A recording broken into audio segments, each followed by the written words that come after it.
We'll start our discussion with the United States of America. Today, from this specific region, two extremely important news items are emerging, which clarify a lot.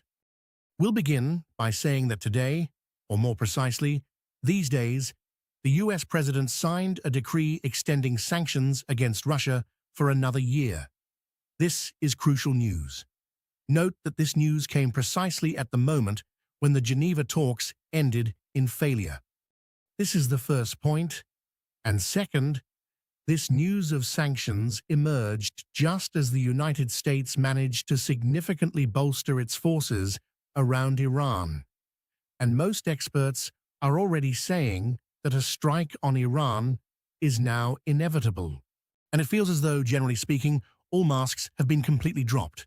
It gives the distinct impression that the Americans were attempting to play games using this particular instrument, the instrument of sanctions. Perhaps the Russian Federation was promised a great deal during the negotiations that took place in Geneva, right up to the full lifting of sanctions, or at the very least, a partial one.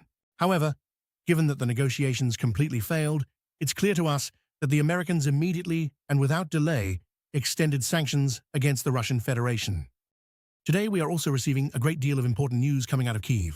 President Zelensky states that the Russian Federation has absolutely no interest in elections being held in Ukraine. What the Russian Federation primarily needs, above all else, is to replace him, Zelensky himself. And it is precisely for this reason, in connection with this very fact, that all these ongoing dialogues, discussions, and persistent demands for new elections to be conducted across the entire territory of Ukraine are currently taking place. Although, today some officials, high-ranking Ukrainian officials, stated that a bill, was secretly being developed in the Verkhovna Rada, which allowed, or more precisely, regulated the holding of elections on Ukrainian territory during wartime.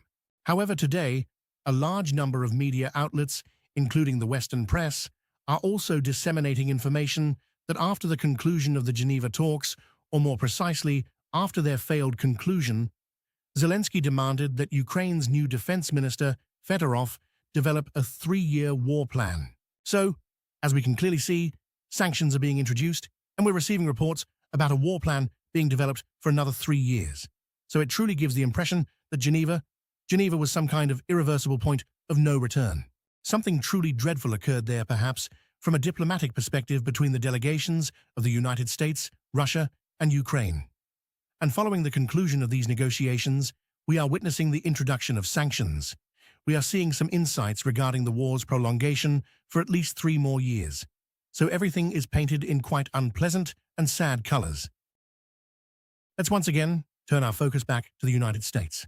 There's another very important piece of news, in fact quite possibly the most significant development of the past 24 hours, perhaps even of the entire past month.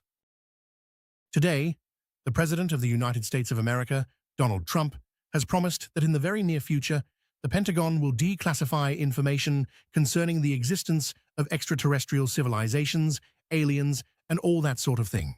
And let me tell you right away, looking ahead, that the definite importance of this news, the significance of this particular report, is certainly not about aliens, nor is it about the possibility that the Pentagon might possess some evidence or data indirectly confirming the existence of extraterrestrial civilizations.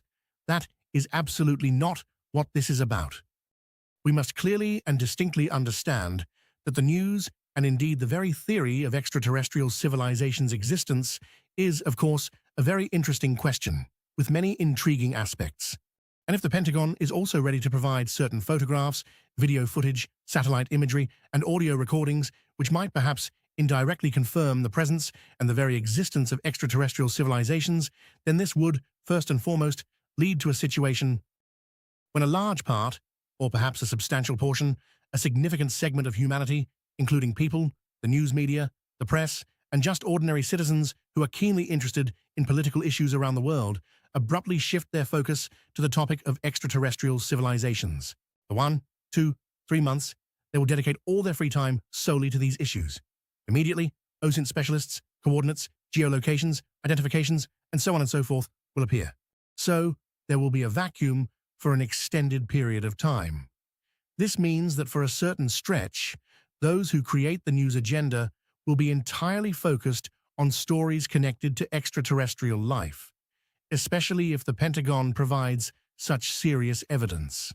And this is precisely what the administration of the President of the United States of America is trying to achieve, because we can see that for some reason, the Americans want to divert all of humanity's attention and redirect its gaze into some other channel.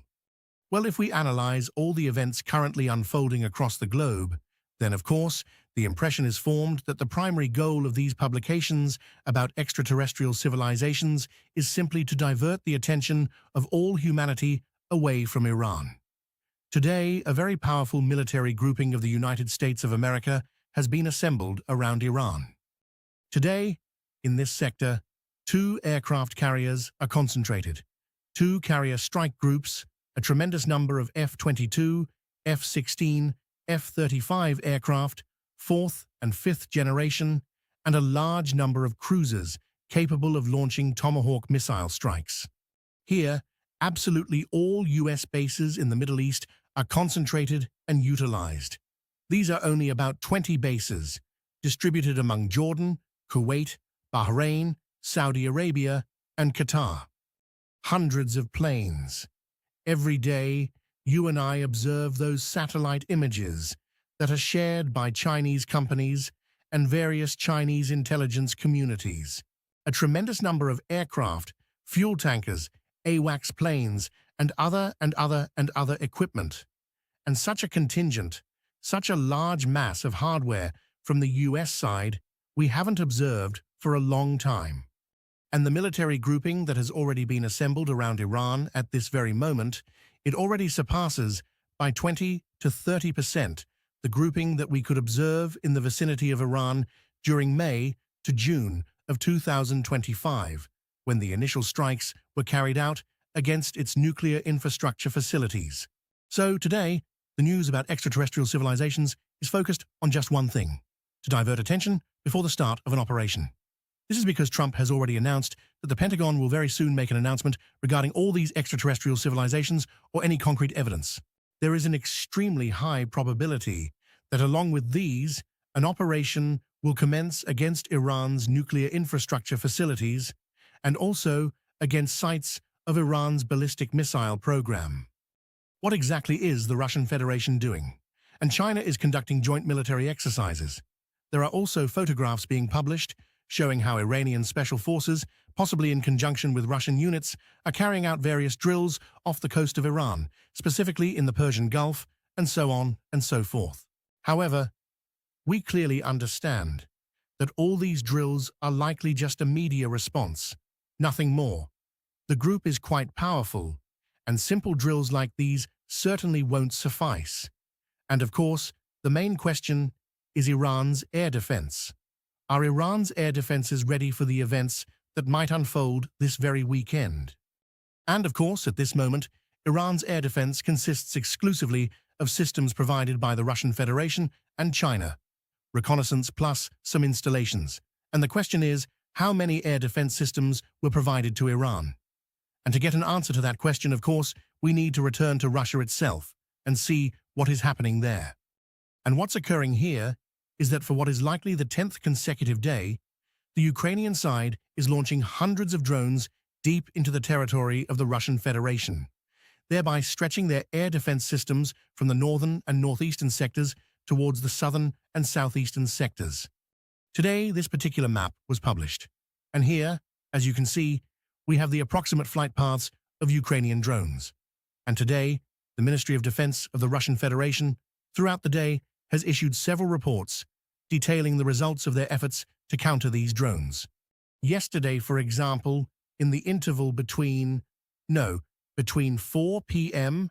and 8 p.m., the Russian side managed to shoot down 34 drones. Then, within 3 hours, another 48 drones as of 11 p.m. After this, all drone trajectories shifted, and attacks started to be carried out in a northern direction. Here, the Ministry of Defense reports that another 149 drones were shot down overnight.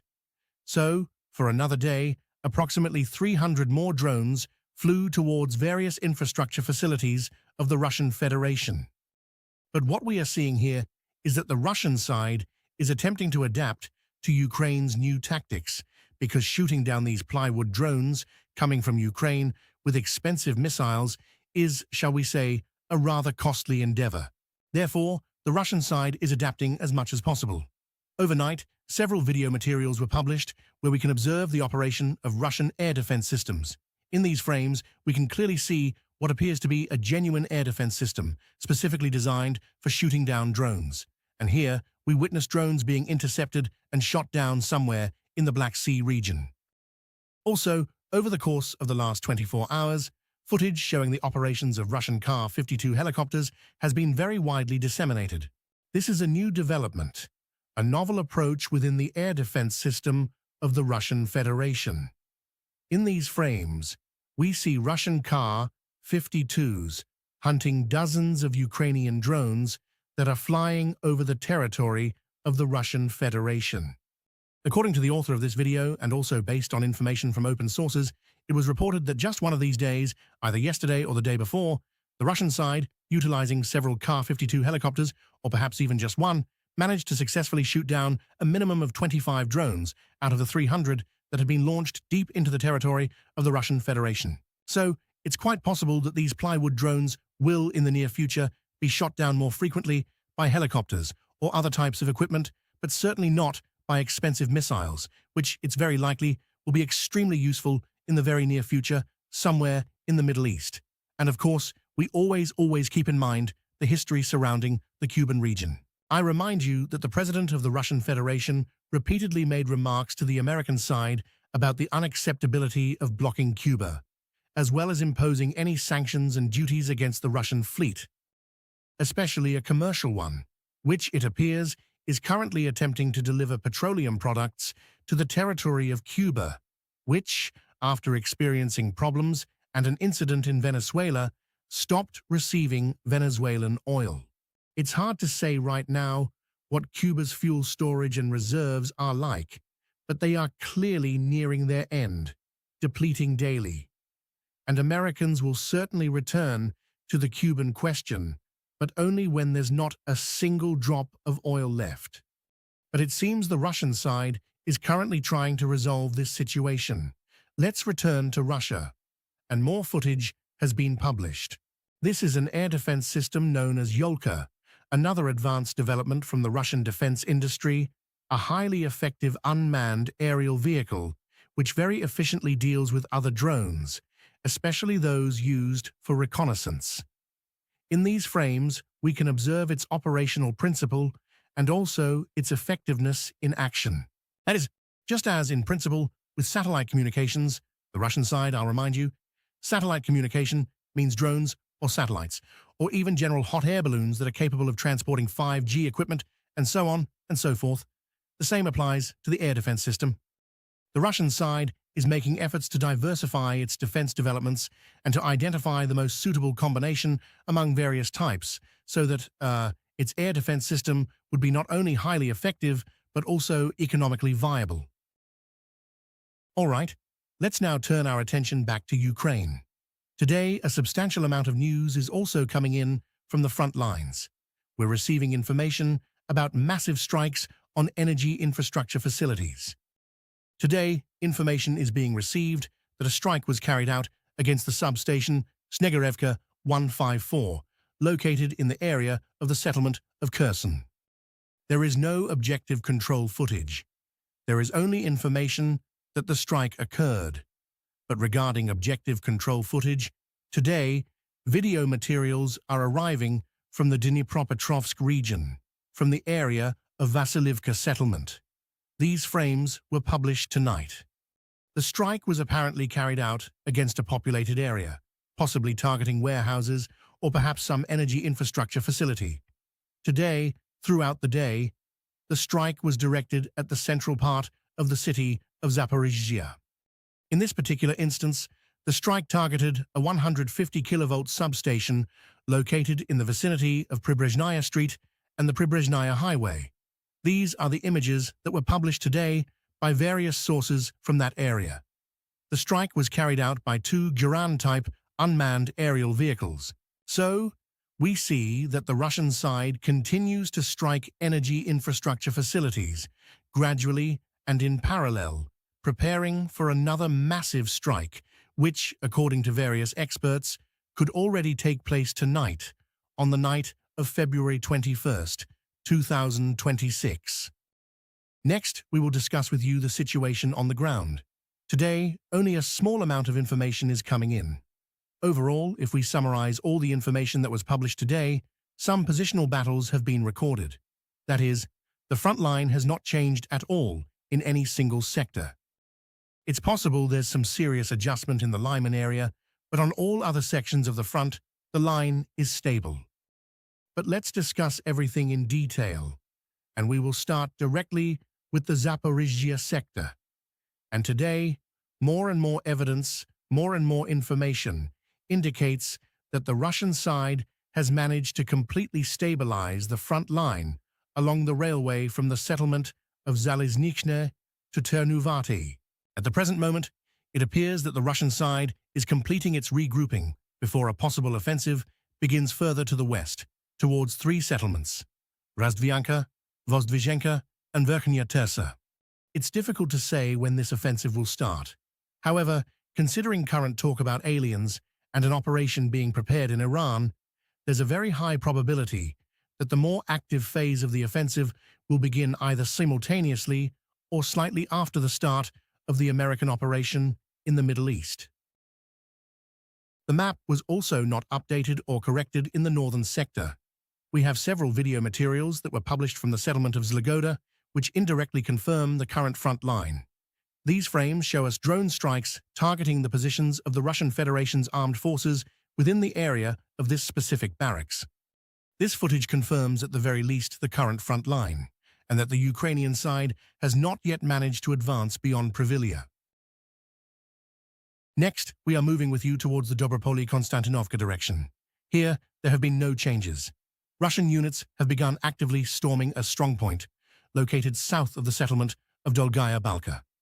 From this sector, objective control footage has been published, showing how Russian FPV drone operators are gradually advancing along this strongpoint, delivering strikes against the positions of the armed forces of Ukraine. After this position has been processed with the use of drones, a ground operation will also commence. It's possible that the ground operation has already begun, and naturally, once this major stronghold, situated just south of the Dolgaya Balka settlement, falls, the active, and we might say, the ultimate final phase of assault operations will commence, also advancing towards that very settlement.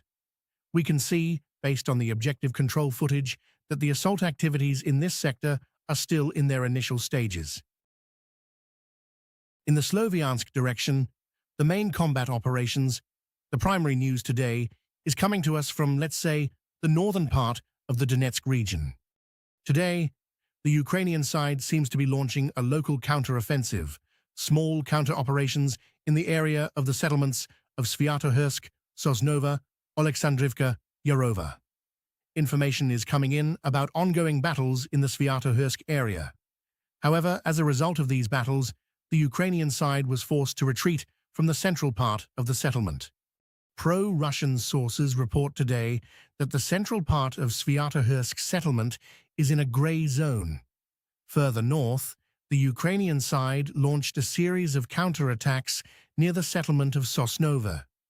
However, Russian sources report that units of the Russian armed forces in this area managed to maintain control over the railway. Also, some separate pro-Russian sources are reporting that Russian forces have managed to significantly improve their positions in the area of the settlement of Alexandrovka and, let's say, so to speak, symbolically reach the border with the Kharkiv region. So, at the present moment, according to various pro-Russian experts, the Russian army already controls approximately 60% of this settlement, and apparently, military operations in this direction are nearing completion. A significant geolocation update is reaching us today, once again from Sviatohirsk. We overlooked one point. There's a minor adjustment in the eastern section. And according to some experts, Russian units have raised their flag precisely at this location. And based on this video footage, we have made an adjustment. So there is already sufficient reason to believe that indeed all the information stating that hostilities are being conducted within the territory of Sviatohirsk is absolutely correct. From the Kupiansk sector, we've received several significant updates. First of all, a brief video has surfaced. In these particular frames, we can observe FPV drone strikes carried out by the armed forces of Ukraine against military equipment belonging to the armed forces of the Russian Federation, specifically situated, one might say, in the central area of the settlement known as Kucherovka. Or it could be the northern part of the settlement of Podoli. These are crucial frames, and based on this footage, we are currently deliberating what adjustments to implement. However, it is highly probable that in the very near future, the territory located north of this particular sector, this small pocket of the grey zone, will be rectified in favor of the armed forces of the Russian Federation. So, at least this is evidenced by the video footage itself, its content, and also a large part of cartographic experts agree with this opinion. In the area of the settlement of Kovsharovka, Russian units have commenced assault operations, moving towards the next network of strongholds, which are situated to the east of the settlement of Novosinov. At this moment, these strongholds are being subjected to massive strikes, utilizing both artillery and FPV drones. I'd like to remind you that last week, the Russian forces primarily concentrated their efforts on a network of fortified strongholds situated to the northeast of Novosinovo and also to the east of Kovsharovka, across the entire, and at that time, we were making necessary adjustments in that particular sector. Today, the primary developments are unfolding around the next major fortified position, which is located just slightly to the northeast of Glushkovka. It's possible that in the near future, the map in this particular area will also be corrected, and this small pocket between the settlements of Glushkovka and Peshchenoi, it seems, will be eliminated.